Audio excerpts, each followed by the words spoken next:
The dusty street of Humboldt, Nevada, stretched before Amelia Preston like a ribbon of broken promises, and she knew that if she did not sell her mother's ring before sunset, her younger brothers would go to bed hungry for the fourth night in a row. The afternoon sun beat down mercilessly in the summer of 1883, turning the wooden storefronts into shimmering mirages as she clutched the small velvet pouch against her chest, feeling the weight of her decision pressing down harder than the oppressive heat. Her worn boots kicked up little clouds of dust with each reluctant step toward the general store, where old Mr. Henderson sometimes bought jewelry from desperate townspeople, though he never offered fair prices and everyone knew it. Amelia had turned 19 just 2 weeks earlier, though there had been no celebration, no cake, no moment of joy to mark the occasion. Her mother had died 6 months ago from pneumonia, leaving Amelia to care for her 2 brothers, Samuel, who was 14, and Thomas, who was only 11. Their father had disappeared 3 years prior, riding off one morning, supposedly to find work in the silver mines, and never returning. Some said he had been killed in a cave collapse. Others whispered he had simply abandoned his family. Amelia tried not to think about it either way because dwelling on absence would not put food on the table or keep the roof over their heads. The ring had been her mother's most precious possession, passed down from her grandmother, who had brought it all the way from Philadelphia when the family headed west in search of opportunity. It was not particularly valuable by wealthy standards, just a simple gold band with 3 small garnets set in a delicate pattern, but it represented generations of women who had survived, who had endured, who had found ways to keep going when everything seemed impossible. Her mother had worn it every single day until the fever took hold, and her fingers became so swollen that Amelia had to gently work it off, promising through tears that she would keep it safe, that she would treasure it always. But promises meant nothing when your brothers cried from hunger pains. Amelia pushed open the door to Henderson's general store, the bell above jangling with false cheerfulness. The interior was dimmer than outside, and she blinked as her eyes adjusted. Shelves lined every wall, stocked with dry goods, canned foods, bolts of fabric, tools, medicine bottles, and 100 other necessities of frontier life. The smell of coffee beans and leather mixed with dust and tobacco. 3 customers browsed the aisles while Mr. Henderson stood behind his counter, helping a rancher's wife select buttons for a dress she was making. Amelia waited, her heart pounding so hard she thought everyone in the store must surely hear it. She had rehearsed what she would say, how she would negotiate, how she would try to get the best possible price. The ring in her hand felt alive somehow, warm and pulsing, as though her mother's spirit resided within the metal and stones. She thought about the night her mother had clasped her hand just days before dying, whispering that a woman's true wealth was not in objects but in her strength, her character, her ability to make hard choices when necessary. This was the hardest choice Amelia had ever faced. Mr. Henderson finally finished with his customer and turned his attention to Amelia. He was a portly man in his 60s, with mutton chop sideburns gone mostly gray and shrewd eyes that missed nothing. "Miss Preston," he said, his tone neither warm nor cold. "What can I do for you today?" Amelia approached the counter, her throat tight. "I have something to sell, Mr. Henderson." She placed the velvet pouch on the scarred wooden surface between them. He opened it without ceremony, dumping the ring into his palm and holding it up to the light from the window. He examined it for what felt like hours, but was probably only a minute, turning it this way and that, squinting at the garnets. Gold band, small stones, decent enough craftsmanship, but nothing extraordinary. I could give you $8. $8? Amelia's voice cracked. "Mr. Henderson, that ring is worth at least 20. The gold alone must be worth 15. "Not to me it is not," he said flatly. "I have to make a profit when I resell it, assuming I can even find a buyer in this town. Most folks around here do not have money for jewelry. $8 is my offer. Take it or leave it." Amelia felt tears threatening, but forced them back.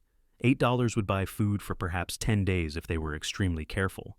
But then what? She had been looking for work for weeks, but nobody in Humboldt needed a young woman with no particular skills beyond cooking and cleaning. The few families who could afford household help already had it. The saloons were always hiring, but Amelia would rather starve than work in those establishments, and she certainly could not expose her brothers to that environment. "Please," she whispered, hating how the word sounded, how it revealed her desperation. $10. I need $10. Mr. Henderson's expression did not change. He set the ring back on the counter. 8 is my final offer. You are welcome to try selling it elsewhere, but I guarantee you will not get a better price in this town. He was probably right. There was nowhere else to go, no other options. Amelia reached for the ring, her hand trembling, trying to decide whether to accept this terrible bargain or walk away and hope for some miracle that she knew would not come. The bell above the door jangled again as someone entered the store. Amelia barely glanced up, too focused on her internal struggle, on the calculation of survival happening in her mind. "Afternoon, Mr. Henderson," a deep voice said, and something in the tone made Amelia turn her head. The man who had entered was tall, easily over 6 feet, with broad shoulders and the lean, muscular build of someone who spent his days working hard in the sun. He appeared to be in his mid-20s, with dark brown hair that curled slightly at the ends beneath his dusty hat, and eyes that were an unusual shade of gray-blue like storm clouds gathering on the horizon. His face was tanned and weathered, but handsome in a rough-hewn way, with a strong jaw and a straight nose. He wore typical cowboy attire, denim trousers, a blue cotton shirt with the sleeves rolled up to his elbows, scuffed leather boots, and a gun belt that sat low on his hips. Dust covered him from head to toe, suggesting he had just ridden in from somewhere distant. "Mr. Harrison," Henderson replied with considerably more warmth than he had shown Amelia. "Back from your cattle drive already?" "Just got in an hour ago," the cowboy named Harrison said. He had not yet looked at Amelia, his attention on the storekeeper. "Trail boss paid us out this morning. I need to stock up on supplies before heading back to the ranch." Of course. Let me know what you need." The cowboy began walking the aisles, selecting items, a sack of coffee beans, several cans of peaches, a new rope, a box of ammunition, other things. Amelia tried to return her focus to her own dilemma, but she found herself watching him from the corner of her eye. There was something about the way he moved, confident but not arrogant, purposeful but not rushed. He handled items carefully, checking quality, clearly someone who thought before he spent his money. "So, what do you say, Miss Preston?" Henderson's voice cut through her distraction. $8 for the ring?" Before Amelia could answer, the cowboy appeared beside her at the counter, his arms full of supplies. He set everything down, and then his gaze fell on the ring still sitting on the wooden surface between Amelia and the storekeeper. "That is a fine piece," he said, and now he did look at Amelia directly. Up close, his eyes were even more striking, intelligent and clear. "You are selling it?" Amelia felt heat rise in her cheeks, embarrassed to have a stranger witness this moment of her poverty and desperation. "Yes," she managed to say. The cowboy picked up the ring, holding it with surprising gentleness for such large, calloused hands. He examined it the way Henderson had, but somehow, when he did it, the gesture seemed respectful rather than dismissive. "My mother had a ring similar to this," he said quietly, almost as if speaking to himself. "Garnets and gold. She wore it until the day she died." Something in his voice, a note of old grief matched by understanding, made Amelia's throat tighten again. "It was my mother's as well," she said before she could stop herself. He looked at her again, and this time his gaze held real sympathy. Not pity, which she could not have borne, but genuine empathy as though he understood exactly what it cost her to part with this object. "Mr. Henderson offered you $8?" he asked. "That is my price," Henderson interjected quickly. The cowboy set the ring down carefully. "What is it actually worth?" "At least $20, Amelia said, finding her voice stronger now. "Maybe more." Henderson made a scoffing sound. "An exaggeration, I assure you." The cowboy studied the ring for another long moment. Then he reached into his pocket and pulled out a leather wallet, worn and creased from years of use. He counted out bills, setting them on the counter one by one. When he finished, there were $25 in crisp notes lined up in a row. "I will buy it," he said simply. $25. Amelia stared at the money, unable to process what had just happened. Henderson looked equally surprised, though he recovered quickly, his merchant instincts taking over. "Well now, Mr. Harrison, that is very generous of you, but I should mention that I saw it first and was in the middle of negotiating. The lady had not accepted your offer yet," the cowboy said calmly, his eyes never leaving Amelia's face. "So, the ring is still hers to sell. I am offering $25. Is that acceptable, miss?" Amelia struggled to find words. "I do not understand. Why would you pay so much?" "Because it is worth it," he said, "and because I can see that you need the money more than I do." He pushed the bills toward her. "Please, take it." Amelia's vision blurred with tears she could no longer hold back. She had been strong for so long, carrying the weight of her family's survival on her shoulders for months, and this unexpected kindness from a complete stranger cracked something open inside her chest. She picked up the money with shaking hands, counting it even though she had watched him lay it out. $25. It was more than she made in 3 months doing occasional sewing work for neighbors. It would feed her brothers for weeks, maybe even 2 months if she was extremely careful. "Thank you," she whispered, the words wholly inadequate for what she felt. "Thank you so much." The cowboy picked up the ring and slipped it into his shirt pocket. Then he turned his attention to his supplies, giving Amelia a moment to compose herself. Henderson rang up the cowboy's purchases, clearly annoyed at having lost the chance to profit from the ring, but too shrewd to show it openly to a customer with money to spend. Amelia wiped her eyes and clutched the money against her heart. She should leave now, should hurry to buy food before the store closed, should get home to her brothers who were waiting, who had no idea that salvation had just arrived in the form of a dusty cowboy with kind eyes. But something made her linger, made her want to say something more to this man who had just changed everything. "Excuse me," she said, as the cowboy paid for his supplies and gathered them up. "I did not properly introduce myself. I am Amelia Preston." He touched the brim of his hat in a gesture that was both old-fashioned and charming. "Benjamin Harrison, madam. Folks call me Ben. I work at the Double H Ranch about 15 miles north of town." "It is a pleasure to meet you, Mr. Harrison. I do not know how I can ever repay your kindness." "No repayment necessary," Ben said. "I am just glad I could help." He hefted his supplies and started toward the door, then paused and turned back. "If you do not mind my asking, do you and your family have enough food now? I mean, beyond what you can buy with this?" The question was posed gently, without any condescension, but it still made Amelia aware of how transparent her situation must be. Her dress was clean, but had been mended many times. Her boots were worn thin at the soles. She probably looked exactly like what she was, a desperate young woman on the edge of destitution. "We will manage," she said, trying for dignity. "Thank you for your concern." Ben nodded slowly, his expression thoughtful. "Well, good luck to you, Miss Preston." Then he was gone, the bell jangling as the door closed behind him. Amelia stood in the now quiet store for a moment, still processing everything that had just happened. Henderson cleared his throat meaningfully, and she realized she was blocking his counter. She moved aside and began selecting supplies, calculating carefully as she went. Flour, cornmeal, beans, salt pork, a small amount of sugar, coffee, lard, some potatoes, and onions. She allowed herself one luxury, a tin of peaches that she knew Samuel and Thomas would devour with joy. When Henderson tallied everything up, it came to $6.30, leaving her with $18.70 for future needs.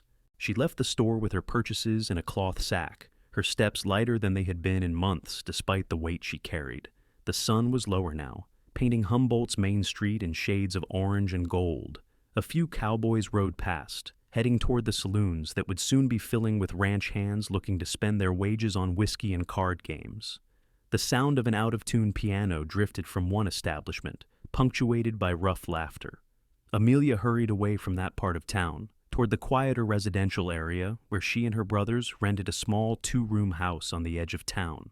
It was not much, just 4 walls and a roof that leaked when it rained. But it was theirs, and she was determined to keep it for as long as possible. The rent was due in a week, another $3 that she now had, thanks to the cowboy's unexpected generosity. Samuel was sitting on the front step when she arrived, whittling a piece of wood with the pocket knife that had belonged to their father. At 14, he was shooting up tall, all gangly limbs and big hands he had not quite grown into yet. He had their father's dark hair and their mother's green eyes, and lately he had been getting a hard look about him that worried Amelia, as though he was aging too fast, losing his childhood to necessity. "Did you sell it?" he asked, looking up from his work. "I did," Amelia said, setting down her bag and sitting beside him on the step. The wood was still warm from the day's heat. "For a good price, too. We will be all right for a while." Samuel's shoulders sagged with relief he had been trying to hide. "That is good. Thomas has been asking about dinner every 10 minutes. "Well, we have plenty now. Go inside and tell him to wash up. I will make us a real meal tonight." As Samuel disappeared into the house, Amelia allowed herself a moment to simply sit and breathe. The evening air was cooling down, pleasant after the scorching afternoon. Somewhere down the street, a dog barked. A woman called her children in for supper. Normal sounds of normal life. The kind of peaceful domesticity that felt like an impossible luxury when you were worried about survival. She thought about Ben Harrison, about the way he had looked at the ring with reverence, about how he had understood without her needing to explain. Most people in Humboldt knew the Preston family's situation, knew that Amelia and her brothers were barely scraping by, but knowing and actually doing something about it were two different things. Ben had done something. He had seen someone in need and had acted with generosity and tact, giving her far more than the ring was worth, without making her feel like a charity case. She wondered if she would ever see him again. The Double H Ranch was fairly large, one of the bigger cattle operations in the area, but the men who worked there usually came into town only once or twice a month for supplies and entertainment. It was entirely possible that their paths would never cross again, that this would be just a brief moment of kindness in her hard life, a story she would tell her brothers someday to prove that good people still existed in the world. Inside the house, Thomas was bouncing with excitement at the sight of the food Amelia unpacked. At 11, he still had some of the innocence and energy of childhood, though lately she had noticed him growing quieter, more withdrawn. It broke her heart to think of what her brothers had lost. First their father, and then their mother, and now their sister, forced to sell off the last valuable thing the family owned. But tonight would be different. Tonight, they would have a proper meal. Amelia set to work cooking, heating up the small stove that dominated one corner of their main room. She fried salt pork until it was crispy, made cornbread with the fresh cornmeal, boiled potatoes with onions, and some of the pork fat for flavor. It was simple fare, but smelled like heaven after days of watered-down bean soup. Samuel set the table, such as it was, an old crate with a cloth thrown over it, and 3 mismatched chairs gathered around. Thomas pumped water from the well outside and washed his hands and face, scrubbing until his skin was pink. They ate together as the last light faded from the windows, and for just that moment, they felt like a real family again. Thomas talked about a lizard he had caught and released. Samuel mentioned that the blacksmith might need an apprentice soon, and he was thinking of asking about it. Amelia listened and smiled and tried not to think about how much responsibility had fallen on her young shoulders, how she was barely more than a child herself, and yet had become mother and father and provider all at once. After dinner, she opened the tin of peaches and divided them carefully into 3 bowls. The boys' faces lit up at the sweet fruit, a treat they had not had in months. Amelia savored each bite, letting the sugar and juice remind her that there were still good things in the world, still reasons to keep fighting. That night, after Samuel and Thomas had fallen asleep in the small bedroom they shared, Amelia sat alone in the main room with a single candle burning. She counted out the remaining money again, dividing it mentally into categories: rent, food, the doctor in case one of the boys got sick, a small amount for emergencies. If she was very careful, they could survive for at least 2 months, maybe longer. That gave her time to find work, to figure out some way to improve their situation. She thought again of Ben Harrison and wondered what he would do with her mother's ring. Wear it? Keep it in a drawer? Give it to someone special? The thought of the ring on another woman's finger should have bothered her, but strangely it did not. Somehow she sensed that Ben would treat it with respect, that he understood the weight of inherited objects and the stories they carried. She blew out the candle and lay down on her own narrow bed, pulling the thin blanket up to her chin. Through the window, stars blazed in the black Nevada sky, thousands upon thousands of them, cold and distant and beautiful. Her mother used to say that when someone died, they became a star, watching over the people they loved from above. Amelia did not know if she believed that, but she liked the idea. She liked thinking that her mother was up there somewhere, seeing that her children were fed and safe, at least for tonight. The next morning, Amelia woke before dawn, as was her habit. She made a simple breakfast of cornmeal mush, sweetened with a tiny bit of sugar, enough to fuel her brothers through the morning. Samuel headed off to do odd jobs for various shopkeepers in town, work that paid a few cents here and there. Thomas went to school, which was held in the back room of the church 3 days a week. Amelia had insisted he continue his education, despite their circumstances, believing that learning might be his way out of poverty someday. With the house to herself, Amelia set about her daily tasks. She swept the floors, washed the breakfast dishes, mended a tear in one of Samuel's shirts. Then she walked to the far end of town, where some of the wealthier families lived, hoping to find sewing work or cleaning jobs, anything that might bring in a little extra money. Mrs. Wallace, the banker's wife, had some curtains that needed hemming. Mrs. Chen, who ran the Chinese laundry, needed help with an unusually large load of sheets from the hotel. By midday, Amelia had earned another 75 cents and had promises of more work later in the week. It was not much, but every little bit helped. She was walking back through town, tired but satisfied with her morning's effort, when she heard her name called. "Miss Preston!" Amelia turned to see Ben Harrison riding toward her on a handsome bay horse. He sat easily in the saddle, moving with the animal as naturally as breathing. When he reached her, he dismounted in one smooth motion, holding the reins loosely in one hand. "Mr. Harrison," Amelia said, surprised and unaccountably pleased to see him.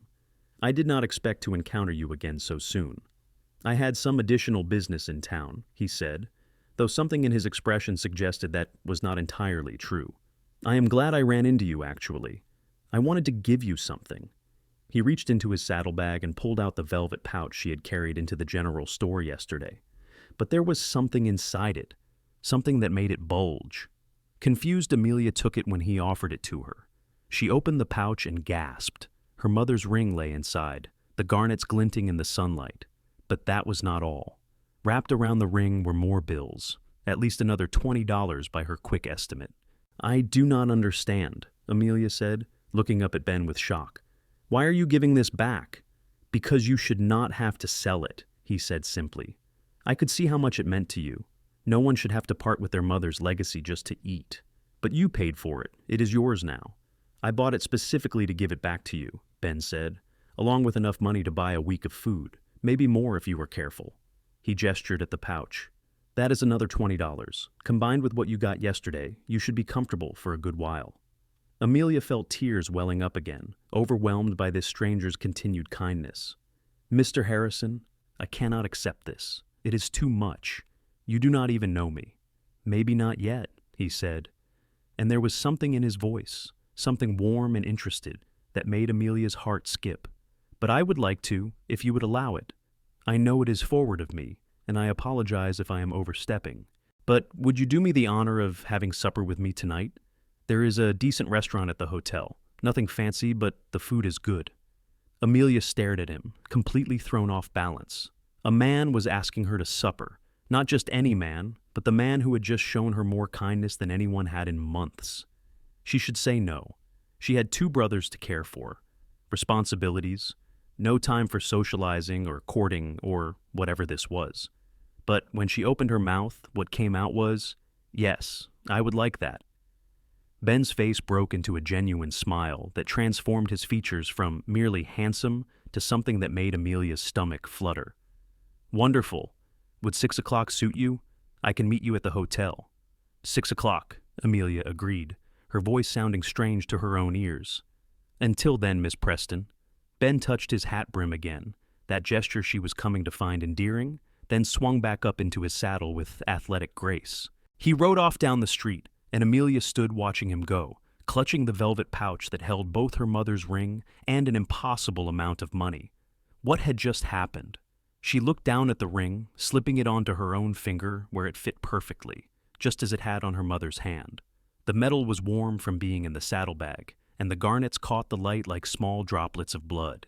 She had thought she would never see this ring again, had made her peace with its loss, and now here it was, returned as though by magic. Except, it was not magic. It was one man's extraordinary generosity. Amelia walked home in a daze, her mind spinning. She should not be excited about a supper invitation. She should be thinking practically about what Ben Harrison might want in return for his gifts, about whether there were strings attached to his kindness. But she could not make herself believe he had ulterior motives. Everything about his demeanor suggested genuine goodness. A man who helped because he could, not because he expected something back. Still, she had agreed to have supper with him, and that presented its own challenges. She had nothing appropriate to wear. Her best dress was 5 years old and had been worn so many times that the fabric was thin in places. She had no money to spare for frivolities like new clothes, even with the windfall Ben had given her. That money was for necessities, for keeping her family alive, not for vanity. When Samuel and Thomas came home that afternoon, Amelia told them she would be going out for supper. Samuel raised his eyebrows. Going out? With who? A gentleman I met yesterday, the one who bought Mother's ring. Amelia showed them the ring on her finger. He gave it back, along with money for food. He gave it back? Thomas's eyes went wide. Why would he do that? Because he is kind, Amelia said, realizing as she spoke the words how rare that quality was. He wanted to help us. Samuel looked skeptical, his expression older than his years. And now he wants to have supper with you. What does he expect in return for all this help? Samuel, Amelia said firmly, understanding his protectiveness but not wanting cynicism to poison this unexpected light in her life. Not everyone has bad intentions. Sometimes people are just good. Maybe, Samuel said, clearly unconvinced. But be careful, Amelia. We cannot afford for you to trust the wrong person. His words stayed with Amelia as she prepared for the evening. She washed as thoroughly as she could with cold water from the pump, scrubbing away the day's dust and sweat. She brushed her long auburn hair until it shone, then pinned it up in the most sophisticated style she could manage. Her dress was indeed old and worn, but it was clean and the blue color brought out her eyes. She had her mother's cameo brooch, which she pinned at her throat. Looking at herself in the cracked mirror that hung on the wall, she thought she looked presentable, if not elegant. Thomas watched her preparations with interest. You look pretty, he said shyly. Thank you, sweetheart. Amelia kissed the top of his head. Be good while I am gone.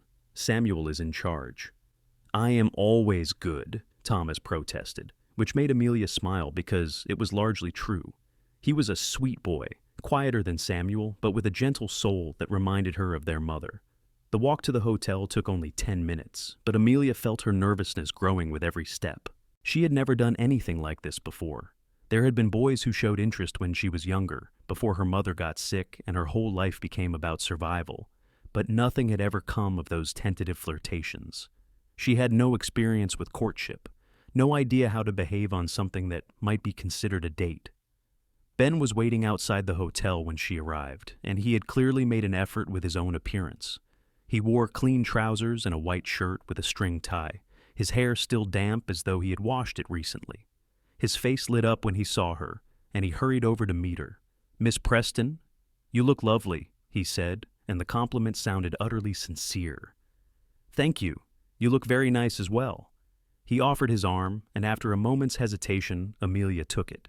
His forearm was solid and muscular beneath the fabric of his shirt, and there was something reassuring about the contact, as though she could lean on this strength if needed. The hotel restaurant was indeed nothing fancy, just a room with a dozen tables covered in checked cloths and a menu that offered standard frontier fare. But it was clean and well lit, and the smells coming from the kitchen made Amelia's mouth water. They sat at a table near the window, where they could watch the street as evening settled over Humboldt.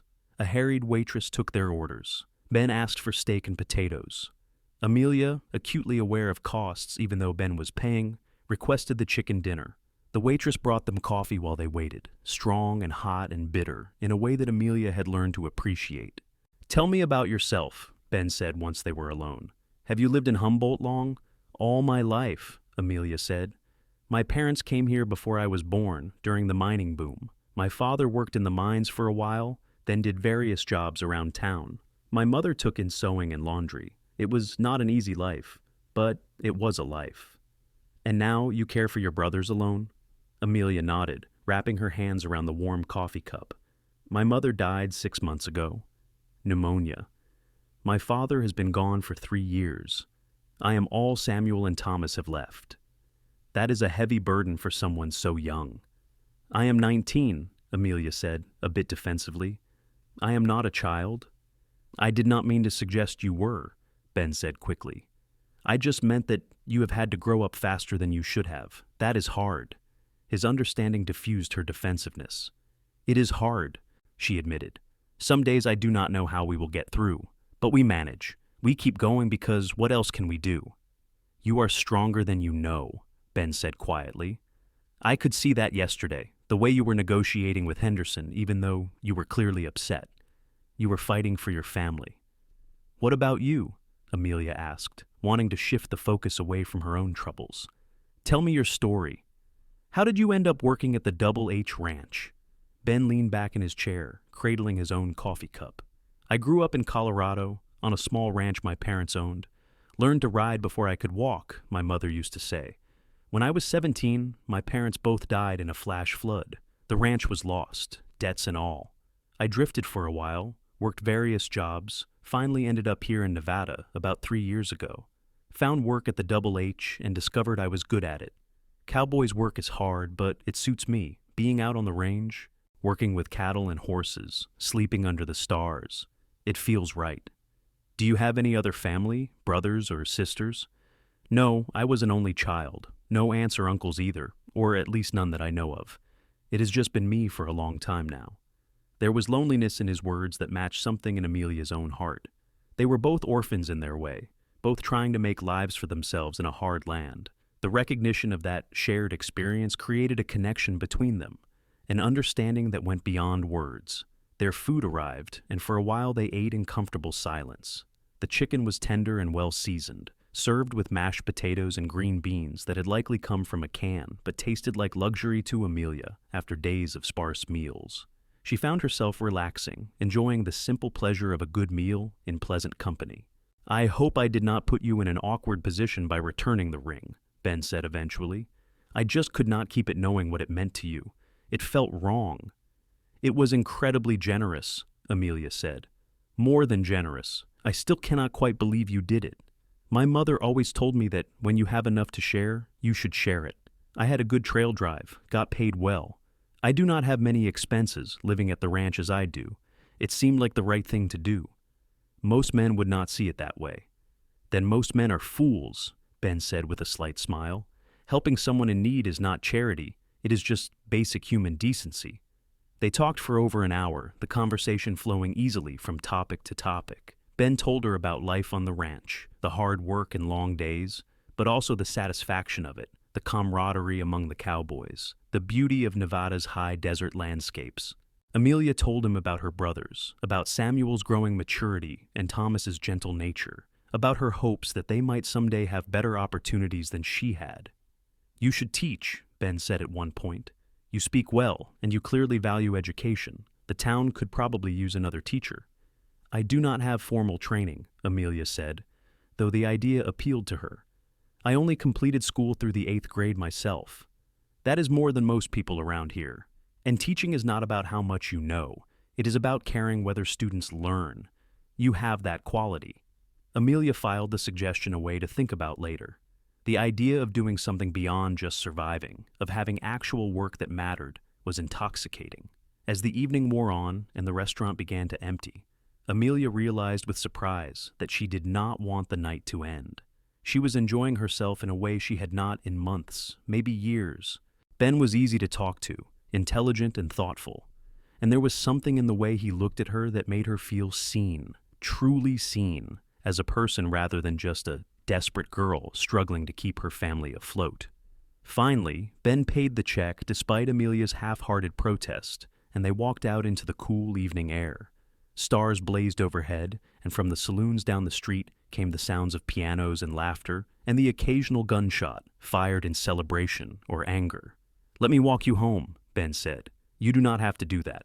I want to. They walked slowly through Humboldt's darkening streets, taking the long way to Amelia's small house. Ben told her about a funny incident on the trail drive involving a stubborn bull and a muddy river crossing.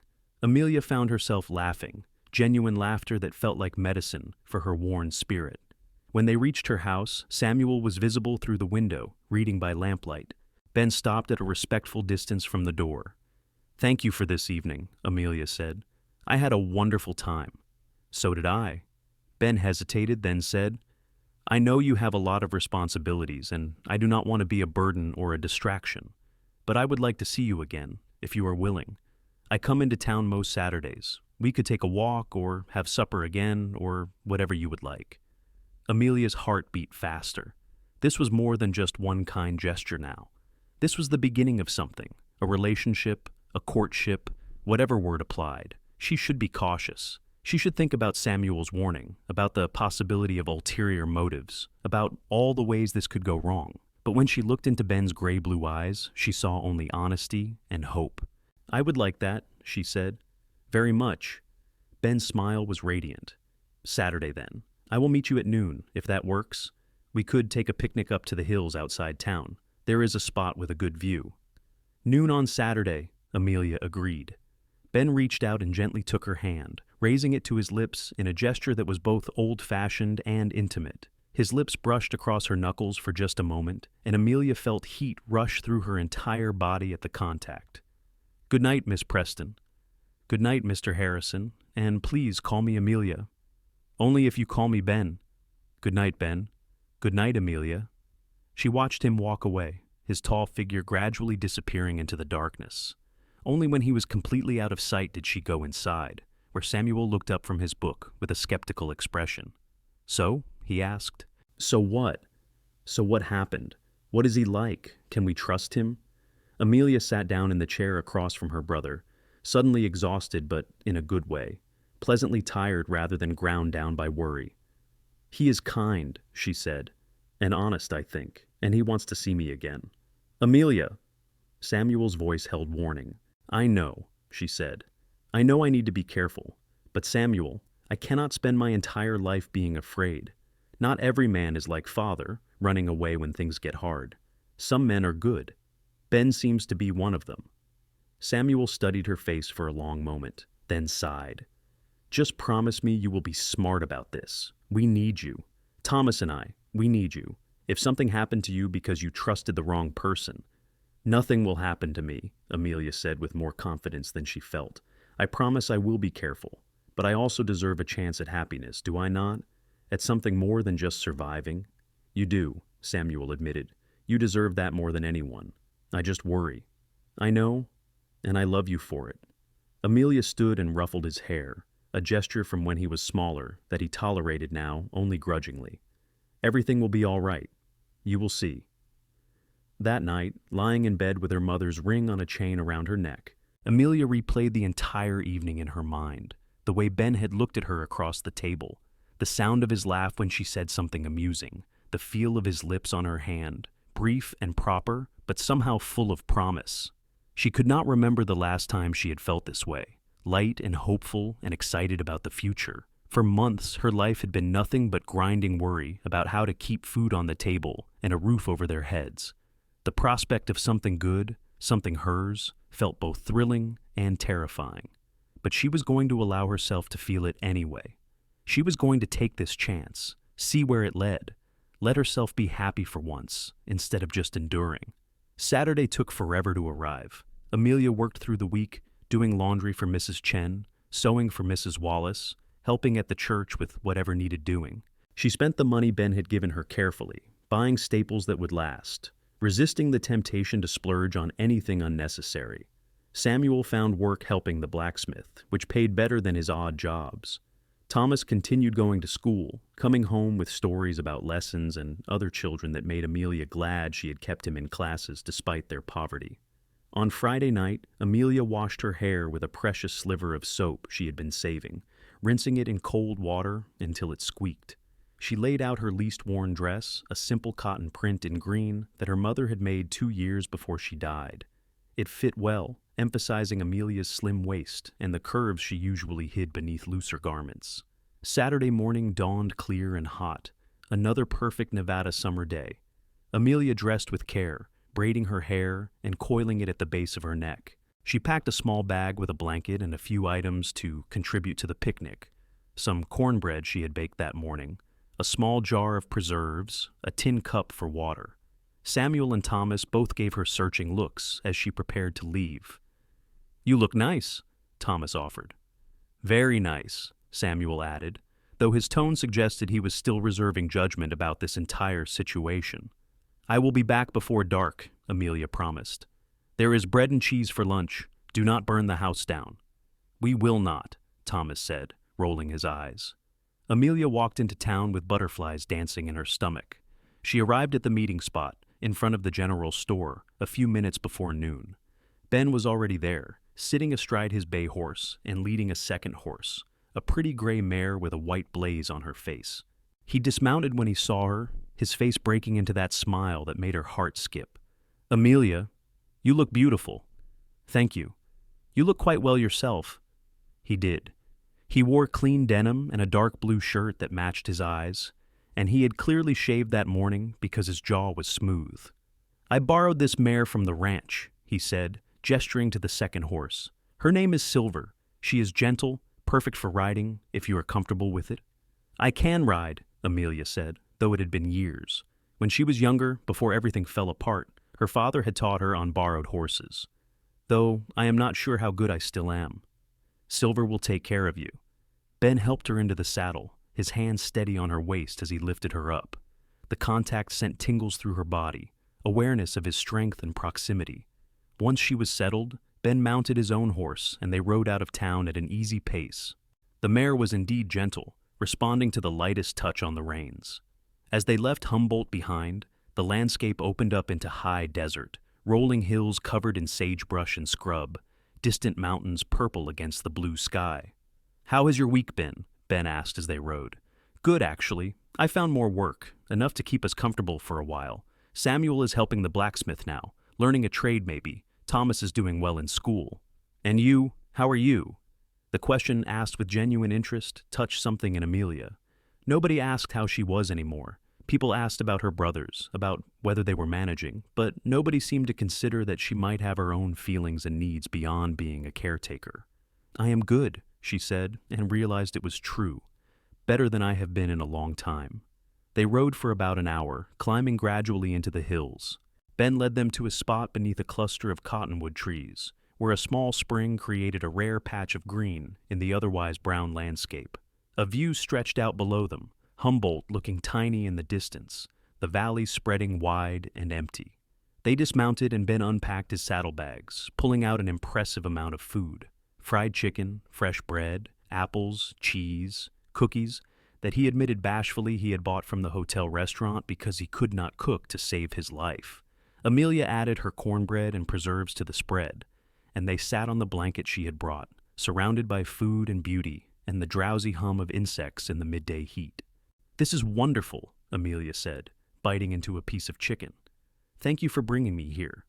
I have been wanting to show you this spot since I asked you to come. I ride up here sometimes when I need to think. There is something about the quiet, the space. It helps put things in perspective." They ate and talked, the conversation ranging widely. Ben asked about her childhood, and Amelia found herself telling stories she had not thought about in years. Happy memories from before everything went wrong, times when her family had been whole and life had seemed full of possibility. She told him about her mother's kindness, her father's jokes before he grew bitter and distant, the games she had played with Samuel when he was small. "You must miss them terribly," Ben said quietly. "I miss who they were," Amelia said. "My mother especially. She was the heart of our family. When she died, it felt like everything good died with her. But you kept going. You kept your brothers together, kept them fed and safe.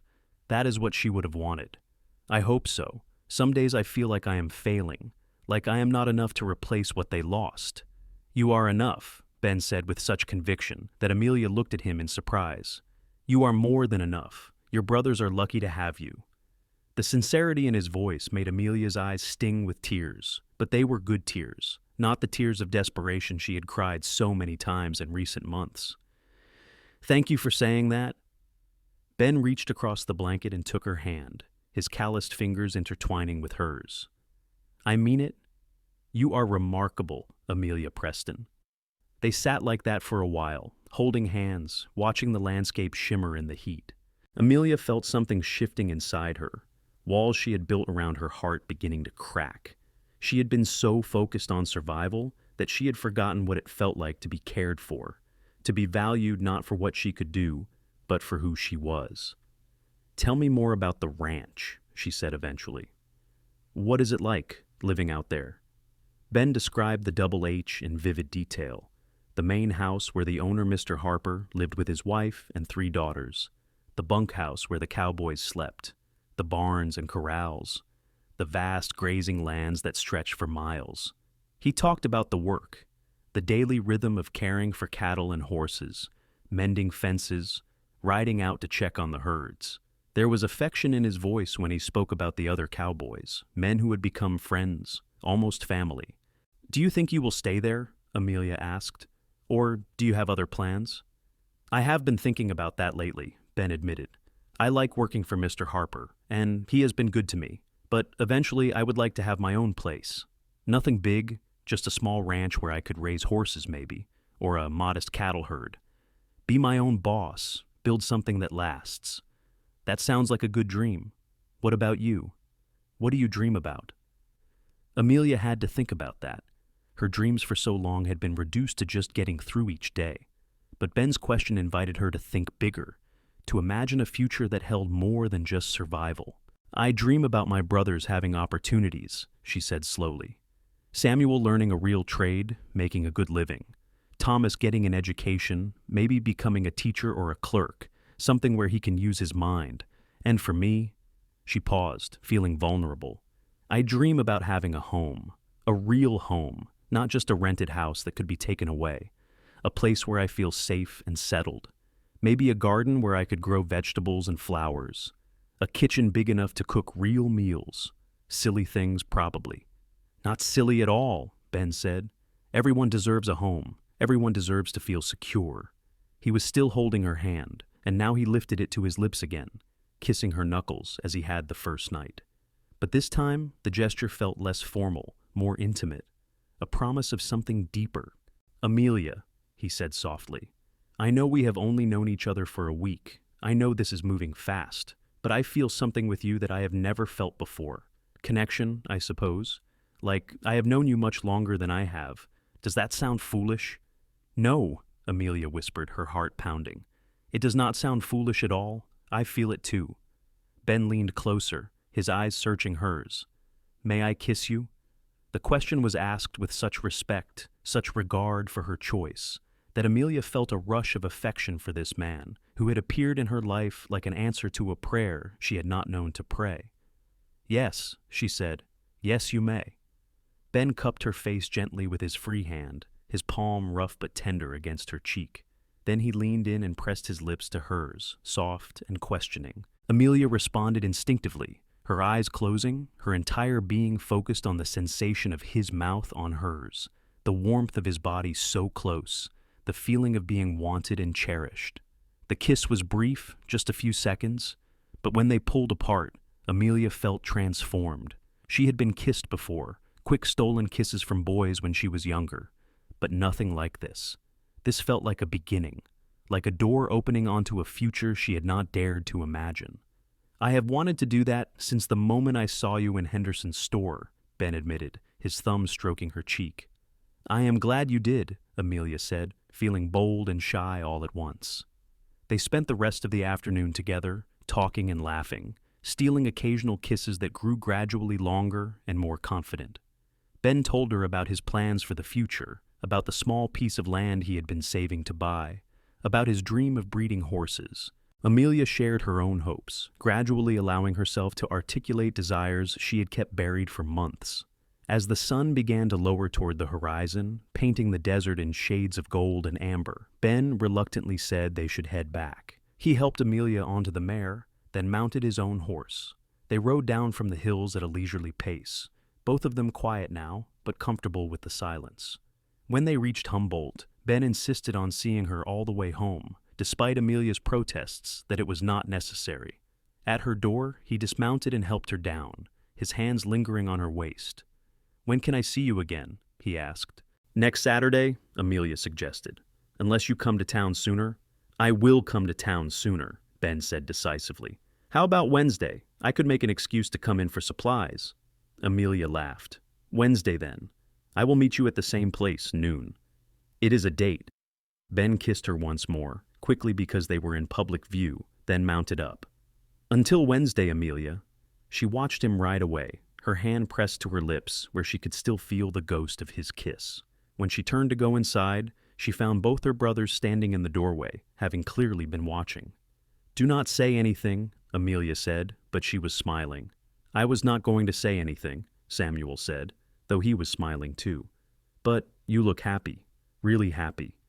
I am, Amelia admitted. For the first time in a long time, I am truly happy. The weeks that followed established a pattern. Ben came to town twice a week, always with some excuse about needing supplies or checking on something for the ranch. Everyone in Humboldt quickly realized that the real reason was Amelia Preston, and opinions varied. Some people smiled and said it was nice to see the young woman getting a chance at happiness after all she had endured. Others whispered that she was being foolish, getting involved with a cowboy who would probably break her heart and leave her in an even worse position than before. Amelia ignored the whispers. She was falling in love, and it was glorious and terrifying and completely consuming. Every moment spent with Ben revealed new depths to his character. She learned that he had a dry sense of humor that could make her laugh until her sides hurt, that he was patient and kind, never pushing her further than she was ready to go, that he had ambitions and dreams but was not so focused on them that he ignored the present moment. They took walks through town, rode out into the desert, had supper at the hotel restaurant. Ben met Samuel and Thomas formally, bringing them each small gifts, a pocket knife for Samuel, and a book about the American West for Thomas. He treated them with respect, never trying to replace their lost father, but showing genuine interest in their lives and well-being. Samuel's skepticism gradually faded as he saw how happy Ben made Amelia, how the constant worry lines on her face had smoothed, how she smiled more easily now. Thomas took to Ben immediately, asking him endless questions about horses and cattle and life on the ranch, questions Ben answered with patience and detail. 2 months into their courtship, Ben asked Amelia to come to the Double H Ranch to meet Mr. Harper. It was a significant step, introducing her to his employer and the place where he spent most of his time. Amelia agreed, nervous but excited. She borrowed Mrs. Wallace's wagon for the day, driving the 15 miles north with Samuel and Thomas along, because Ben had insisted they come too. The Double H was impressive, a sprawling operation with well-maintained buildings and hundreds of cattle grazing in distant pastures. Mr. Harper was a gruff but fair man in his 50s, and his wife was a warm woman who welcomed Amelia as though she were already family. Ben showed them around with obvious pride, introducing them to the other cowboys, showing them the horses he worked with, explaining the operations of the ranch. Amelia could see how much he loved this life, how suited he was to it. But she could also see in the way he looked at her throughout the day that he wanted her to be a part of it somehow, that he was imagining a future where she belonged in this world he had built. That night, after they had returned to Humboldt and Samuel and Thomas had gone to bed, Ben and Amelia sat on her front step in the cool darkness. "Did you like the ranch?" he asked. "I loved it," Amelia said honestly. "I can see why you are happy there." "I have been thinking," Ben said slowly, clearly working up to something important. Mr. Harper mentioned that he needs someone to help his wife with the household and the girls, cooking, cleaning, that sort of thing. It would come with a small salary and room in the main house. I thought maybe you could apply for it. Amelia turned to look at him. "Are you serious?" "Completely. It would solve your money problems, give you steady work, and you would be close by, at the ranch where I am. We could see each other every day instead of twice a week." It was tempting, incredibly tempting. But Amelia shook her head reluctantly. "What about my brothers? I cannot leave them." "Bring them," Ben said immediately, as though he had already thought this through. "There is always work on a ranch. Samuel could apprentice with the blacksmith we have on site, learn the trade properly. Thomas could help with lighter tasks and continue his schooling in town when possible. The bunkhouse has extra space. Or maybe Mr. Harper would let them stay in one of the smaller outbuildings." "You have thought about this," Amelia said, amazed. "I have thought about little else for weeks," Ben admitted. "I want you near me, Amelia. I want to spend my days knowing you are close by, that I can see you whenever I want. And I want your brothers to have opportunities, real chances to build good lives. The ranch could offer that." Amelia's mind raced through the possibilities. Steady work, guaranteed income, a place for Samuel and Thomas to grow and learn. And most importantly, she would be with Ben, able to see him daily, to let their relationship deepen without the constraints of distance and limited time. "Let me talk to my brothers," she said. "If they are willing, then yes, I think it could work." Ben pulled her into his arms, holding her close. "I love you," he said into her hair. "I know it is too soon to say it, but I do. I love you, Amelia." "It is not too soon," Amelia said, her voice muffled against his chest. I love you too. I think I have loved you since the moment you gave me back my mother's ring." They sat together for a long time, holding each other under the stars, and Amelia felt something settle inside her, a sense of rightness she had not known was possible. Everything was falling into place, her life finally moving in a direction that felt like hope rather than just endurance. Samuel and Thomas were surprisingly enthusiastic about the idea when Amelia presented it the next day. Samuel saw the opportunity to learn a real trade under proper instruction. Thomas was excited about living on a ranch, about being around horses and cattle, and all the adventures he imagined frontier life would bring. They gave notice on their rented house, sold the few pieces of furniture they owned, packed their meager belongings. 2 weeks later, they moved to the Double H Ranch, and Amelia began her new position helping Mrs. Harper run the household. The work was demanding but satisfying. Mrs. Harper was kind but exacting, expecting high standards, but willing to teach Amelia the finer points of managing a large household. There were meals to prepare for the ranch hands, laundry to manage, cleaning to oversee, supplies to order. But Amelia had her own small room in the main house, clean and private with a real bed and a window overlooking the mountains.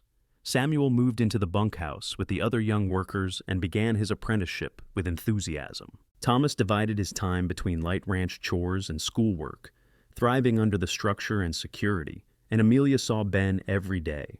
They took walks in the evenings after the work was done, talking about everything and nothing. They stole kisses in the barn or behind the bunkhouse when no one was looking. They made plans for the future, dreams that felt achievable now rather than impossible. 3 months after Amelia moved to the ranch, in late autumn, when the heat had finally broken and the air turned crisp, Ben asked her to ride out with him to see something special. They rode for over an hour into foothills Amelia had not explored before, until they reached a small valley with a creek running through it and cottonwood trees turning gold with the season. "This is it," Ben said, dismounting and helping Amelia down. "The land I have been saving to buy, 160 acres. The owner is finally ready to sell." Amelia looked around at the beautiful little valley, imagining what could be built here. "It is perfect, Ben."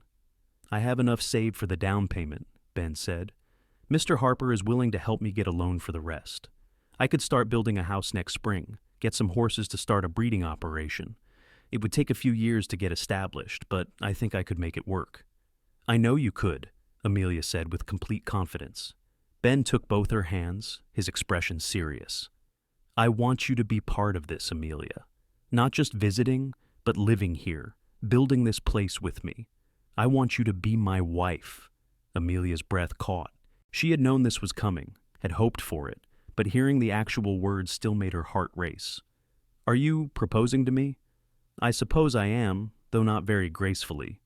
Ben smiled, looking nervous for the first time since she had known him.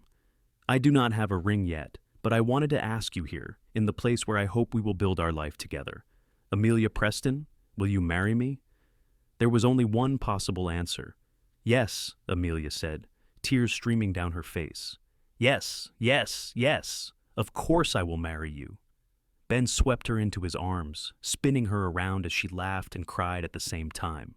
When he set her down, he kissed her deeply, thoroughly, a kiss that promised a lifetime of love and partnership and shared dreams.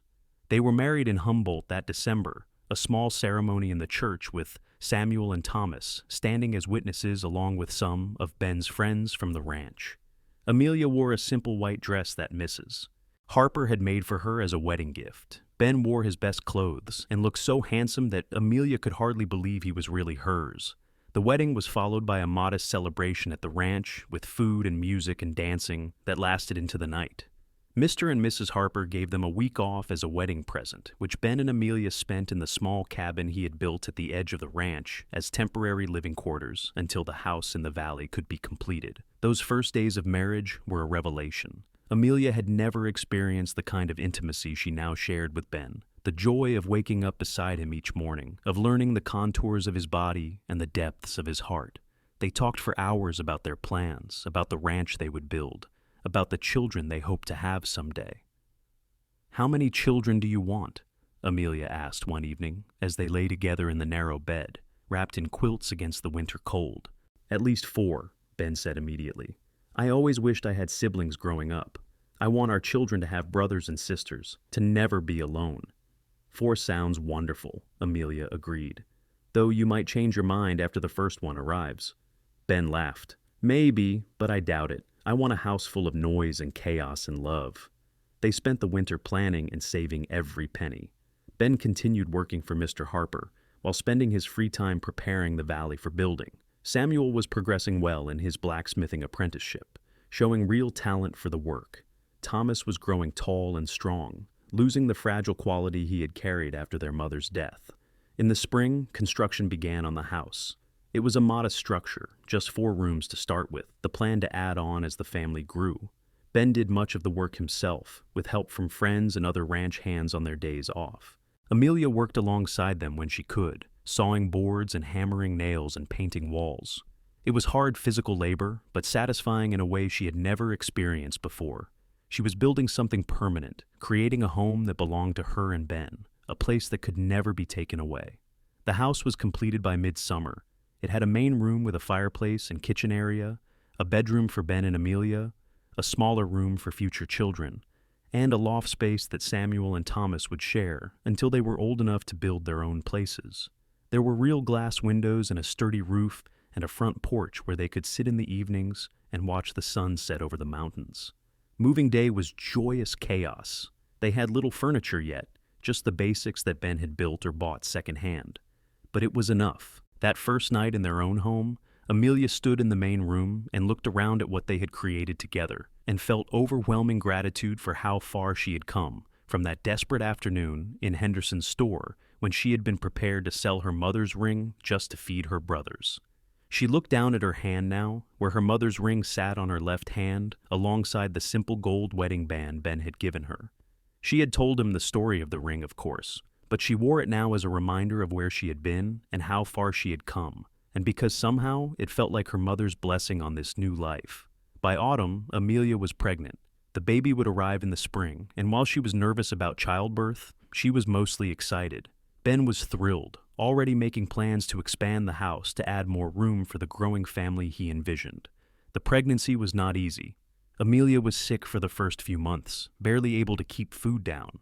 But Ben was endlessly patient, bringing her weak tea and dry toast, holding her hair back when she got sick, never complaining about the disruption to their lives.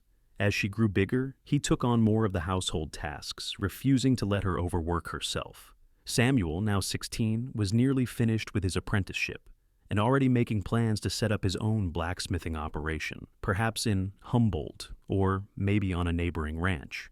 Thomas, at 13, was fascinated by the prospect of becoming an uncle and pestered Amelia constantly with questions about babies and childbirth that she often could not answer. In April of 1885, after a long and difficult labor, Amelia gave birth to a healthy baby boy. They named him William Benjamin Harrison, calling him Will. He had his father's gray-blue eyes and his mother's auburn hair, and from the moment Amelia held him, she understood a depth of love she had not known was possible. Ben was besotted with his son, spending hours just watching him sleep, holding him with infinite gentleness for such large hands. He sang lullabies in his deep voice, changed diapers without complaint, walked the floor at night when Will was fussy. Watching him with their baby, Amelia fell in love with him all over again. Life settled into a rhythm. The ranch began to prosper as Ben's reputation for breeding quality horses spread through Nevada. Amelia managed the household and cared for Will, while also helping with the business side of the operation, keeping books and managing correspondence. Samuel opened his blacksmith shop in Humboldt, quickly developing a loyal customer base. Thomas, showing scholarly inclinations, was sent to a better school in a larger town. With the money Ben and Amelia scraped together, both of them determined that he would have every opportunity to succeed. 2 years after Will was born, Amelia had a second child, a daughter they named Claire Margaret after both their mothers. She was a tiny, delicate baby with her mother's features and her father's temperament, calm and observant. Will was enchanted with his baby sister, wanting to help with everything, often sitting beside her cradle and telling her long, rambling stories. The house had been expanded to accommodate the growing family, with 2 additional bedrooms and a larger kitchen. The ranch now had several outbuildings, a barn for the horses, corrals, a chicken coop that Amelia tended, a vegetable garden that flourished under her care. They had help now, too, a young couple who lived in a cabin on the property and assisted with the ranch work and household tasks. Life was full and busy and sometimes overwhelming, but Amelia had never been happier. She looked back at the desperate, frightened girl she had been just a few years earlier and could hardly recognize herself. That girl had been focused purely on survival, on getting through each day without falling apart. She had seen no future beyond the next meal, the next week's rent. Now she had everything she had never dared to dream of. A home that was truly hers. A husband who loved her deeply and showed it every day in 1,000 small ways. Children who were healthy and happy. Brothers who were thriving and building their own lives. Security, stability, and most of all, love in abundance. One evening in the summer of 1888, with Will now 3 years old and Claire just past her first birthday, Ben and Amelia sat on their front porch watching the sunset paint the sky in brilliant colors. The children were asleep inside. The ranch was quiet except for the sounds of horses moving in their paddocks and the evening song of birds. "Do you remember the day we met?" Ben asked, his arm around Amelia's shoulders. "Of course I remember. I was selling my mother's ring because I was desperate and terrified, and you were the cowboy who bought it and then gave it back along with a week of food. You saved my life that day." "I did not save your life," Ben objected. "You saved yourself. You were already doing everything possible to survive, to take care of your brothers. I just helped a little." "You helped more than a little." Amelia turned to look at him, this man who had become her whole world. "You gave me hope when I had none. You showed me that good people still existed. You gave me a future I could not have imagined." "We gave each other a future," Ben corrected gently. "I was drifting before I met you, Amelia, working hard but without real purpose. You gave me something to work toward, someone to build a life with. You made me want to be better, to do more." "I love you," Amelia said, the words as true now as they had been the first time she spoke them. "I love you more than I can ever express." "I love you too." Ben kissed her forehead. "And I am grateful every single day that I walked into Henderson's store that afternoon. That I saw you there, saw the ring, saw my chance to help. It was the best decision I ever made." They sat together as darkness fell and stars began to appear. The same stars that had looked down on Amelia during her darkest times and now witnessed her joy. She thought about her mother, about the ring that had brought her and Ben together in a way. She liked to think her mother would approve of the life she had built, of the man she had married, of the children she was raising with love and security. The sound of a baby crying drifted from inside the house, Claire probably wanting to nurse. Amelia stood, but Ben waved her back down. "I will get her. You rest." He disappeared inside, and Amelia heard his low voice soothing their daughter, followed by Claire's cries subsiding. A few minutes later, he emerged with the baby, who had settled back to sleep against his shoulder. Ben sat back down, carefully adjusting Claire so she was comfortable, and Amelia leaned against him, completing the picture of their little family. This was everything. This moment, this life, this love. It was more than Amelia had ever dreamed possible, more than she felt she deserved, yet here it was, real and solid and hers. Over the next few years, the Harrison Ranch continued to grow and prosper. Ben's horses developed an excellent reputation, and buyers came from all over Nevada and even from California and Oregon. The family expanded too, with another son born in 1890, whom they named Daniel, and another daughter in 1892, Lucy. 4 children, just as Ben had wanted. A house full of noise and chaos and love. Samuel married a young woman from Humboldt, a teacher named Martha, and they built a life together in town where his blacksmith business thrived. Thomas finished his education and became a clerk in a law office, eventually studying law himself, with plans to become an attorney. Both brothers credited Ben and Amelia with making their success possible, with giving them opportunities and support when they most needed it. Mr. and Mrs. Harper retired and sold the Double H Ranch to one of their daughters and her husband. They visited the Harrison Ranch often, delighted to see how well Ben and Amelia were doing, how their initial kindness in offering Amelia work had blossomed into this thriving family operation. On a warm spring day in 1895, Amelia turned 31 years old. Ben threw her a surprise party, inviting Samuel and Martha, Thomas, who had recently gotten engaged to a doctor's daughter, neighbors from nearby ranches, friends from town. The house and yard were full of people. Food covered every surface. Children ran wild playing games and chasing chickens. At one point, Amelia found herself standing alone for a moment in the kitchen, looking out the window at the scene before her. Ben was playing horseshoes with some of the men, Will at his side imitating his father's every move. Claire was helping serve food to guests, serious and responsible at 7 years old. Daniel was racing around with other children, his laughter carrying on the breeze. Baby Lucy was being passed from person to person, soaking up attention with her sunny disposition. Samuel came up beside Amelia, following her gaze. "Hard to believe, is it not?" he said. "How much has changed since that day you went to sell Mother's ring?" "I think about that day often," Amelia admitted. "About how close we came to losing everything. About how one moment of kindness from a stranger changed the entire trajectory of our lives." "Ben is not a stranger anymore, though," Samuel pointed out with a smile. "He is family, the best kind of family, the kind you choose." "Do you ever wonder what would have happened if Ben had not been in the store that day? If someone else had bought the ring? Or if I had accepted Henderson's terrible offer?" "I try not to think about that," Samuel said seriously. "Because it did happen. Ben was there, he did help us, and everything worked out better than we could have imagined. That is what matters." Martha appeared, pregnant with her and Samuel's first child. Anne pulled him away to settle some dispute among the younger children.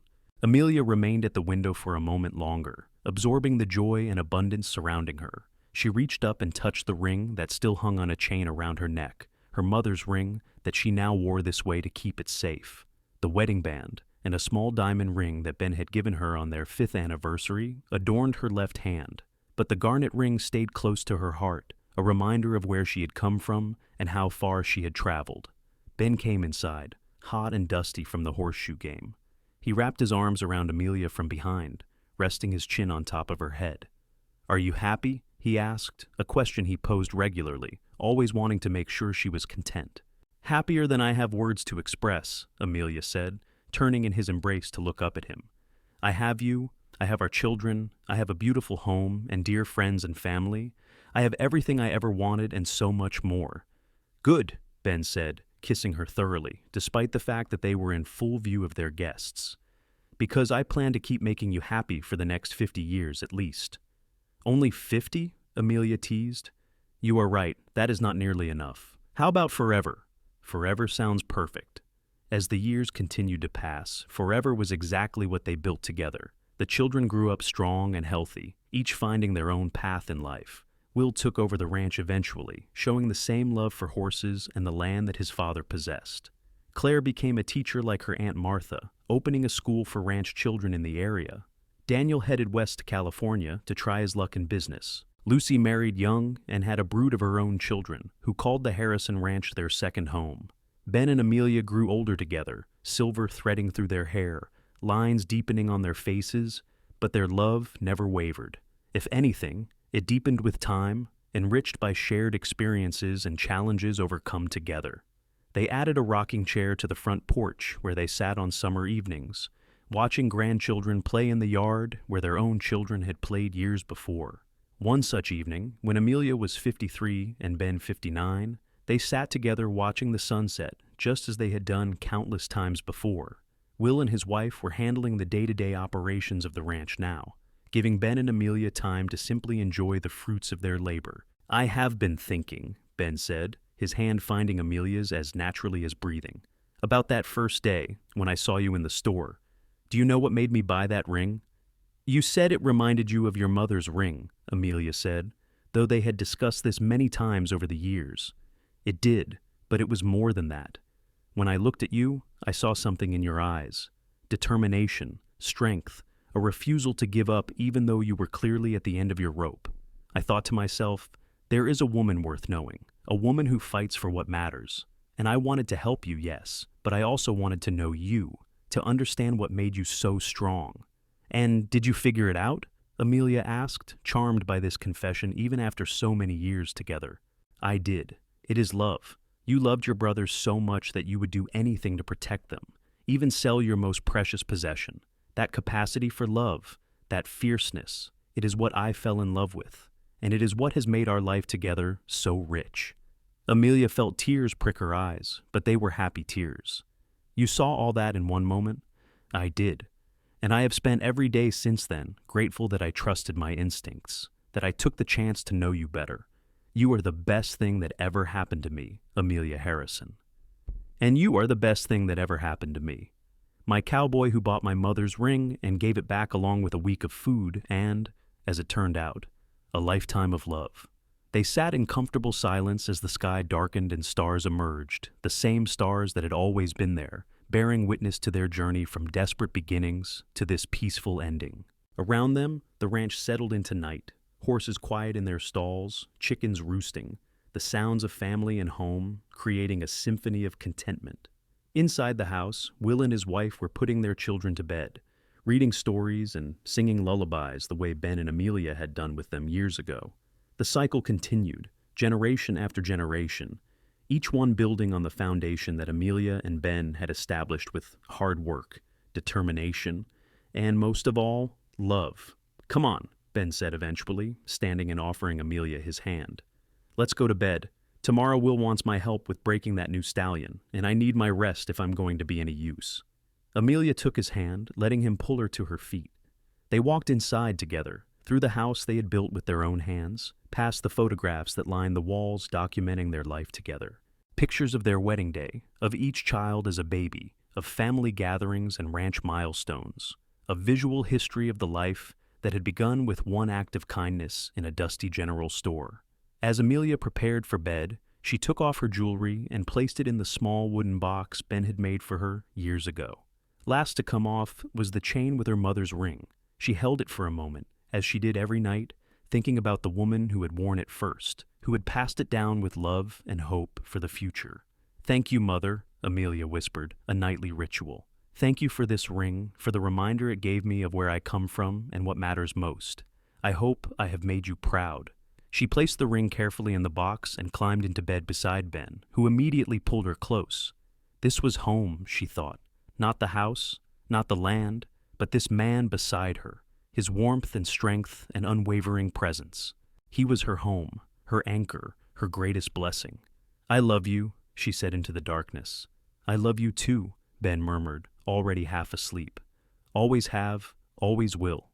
And there, in the house they had built together on land they had made prosper, surrounded by the evidence of a life well lived and a love that had endured, Amelia drifted off to sleep with a smile on her face and peace in her heart, knowing that everything had turned out exactly as it should, better even than she had dared to dream on that long ago day when a kind cowboy had changed her life forever.